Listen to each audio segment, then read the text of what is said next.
आज की ये खबर सुनने के बाद आप में से बहुत कम लोग इस बात पर यकीन कर पाएंगे कि भारत जिन देशों से भारी मात्रा में कच्चा तेल यानी कि क्रूड ऑयल इंपोर्ट कराता है, वही देश भारत से इलेक्ट्रिसिटी इंपोर्ट कराने की डील्स साइन करना शुरू कर चुके हैं। और इस लिस्ट में दुनिया का सबसे बड़ा क्रूड ऑयल एक्सपोर्टर कंट्री यानी कि सऊदी अरेबिया भी शामिल है। वहीं जब इंटरनेशनली भारत से इंपोर्ट कराने के ऊपर बातचीत शुरू हो चुकी है, तो भारत ने भी डिसाइड किया है कि अब हम अपनी इलेक्ट्रिसिटी प्रोड्यूस करने की कैपेसिटी को इंक्रीज कर रहे हैं, जिसके बाद सिर्फ एक महीने के भीतर आपको भारत के साथ 5 बड़े एग्रीमेंट साइन होते हुए देखने को मिलेंगे, जिसमें दुनिया के अलग अलग देश जो भारी मात्रा में क्रूड ऑयल प्रोड्यूस करते हैं वो भारत से इलेक्ट्रिसिटी डायरेक्टली इंपोर्ट कराएंगे। फिलहाल पूरी डेवलपमेंट क्या है आज के इस वीडियो में समझते हैं। बस हमें सपोर्ट करने के लिए इस वीडियो को लाइक और चैनल को सब्सक्राइब जरूर कीजिएगा। दोस्तों 14 अगस्त 2023 को एक रिपोर्ट पब्लिश की जाती है जिसमें बताया जाता है कि भारत से यूएई, सऊदी अरेबिया और सिंगापुर ये वो 3 देश हैं जो भारी मात्रा में रिन्यूएबल एनर्जी इंपोर्ट करना चाहते हैं, यानी कि वो इलेक्ट्रिसिटी इंपोर्ट कराई जाएगी जो भारत ने रिन्यूएबल एनर्जी रिसोर्सेज से प्रोड्यूस की हो, लाइक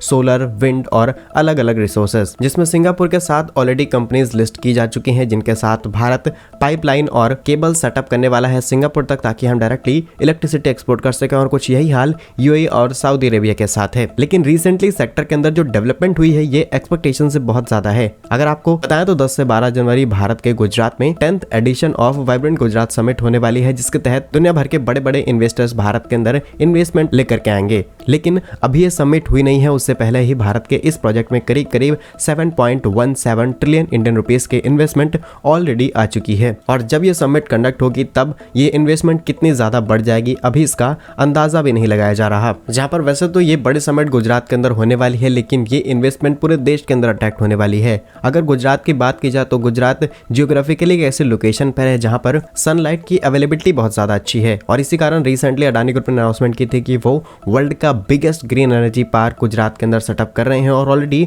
उसके कई पिक्चर्स रिलीज किए गए हैं जहां पर काम शुरू किया जा चुका है। लेकिन अब होने वाले नए समिट के दौरान सबसे ज्यादा इन्वेस्टमेंट आ रही है ग्रीन एनर्जी सेक्टर में, जहां पर मल्टीपल कंपनीज गुजरात के अंदर फैक्ट्री सेटअप करेंगी। विंड टर्बाइंस को बनाने वाली जितने भी इक्विपमेंट्स है, चाहे वो ब्लेड्स हो, उनके इंजीनियरिंग एलिमेंट्स और लगने वाले जनरेटर्स, इन सभी को प्रोड्यूस किया जाएगा। इसके अलावा केमिकल्स एंड पेट्रोकेमिकल इंडस्ट्रीज में भारी इन्वेस्टमेंट आ रही है। ऑटोमोबाइल्स, इंजीनियरिंग, ग्रीन हाइड्रोजन के सेक्टर में लगभग 58 कंपनीज ने ऑलरेडी 7.17 ट्रिलियन इंडियन रुपीस की इन्वेस्टमेंट कर दी है और ज्यादा इन्वेस्टमेंट जब ये समिट शुरू की जाएगी तब आने वाली है। और यहाँ पर इलेक्ट्रिसिटी एक्सपोर्ट की बात हमने इसलिए की थी क्योंकि इस इंडस्ट्री में सबसे ज्यादा इन्वेस्टमेंट भी हमें देखने को मिल रही है। बड़ी बड़ी कंपनीज सोलर प्लांट से लेकर के सोलर पार्क्स तक को डेवलप करने के लिए इन्वेस्टमेंट रख रही हैं। और गुजरात अपनी जियोग्राफिकल लोकेशन की वजह से न सिर्फ huge amount of electricity generate कर सकता है और the use of renewable energy resources, बल्कि हम यहाँ से सीधे सऊदी अरेबिया और यूएई तक इलेक्ट्रिसिटी कनेक्शंस और ग्रिड भी डेवलप कर सकते हैं, जहां पर हम डायरेक्टली इनको पावर एक्सपोर्ट कर पाएंगे। क्योंकि इन देशों को भी समझ में आ चुके हैं कि ऑयल के ऊपर डिपेंडेंसी ज्यादा दिनों तक नहीं टिकी रहेगी। इसके अलावा मल्टीपल ऐसी इंटरनेशनल ऑर्गेनाइजेशन है जहां पर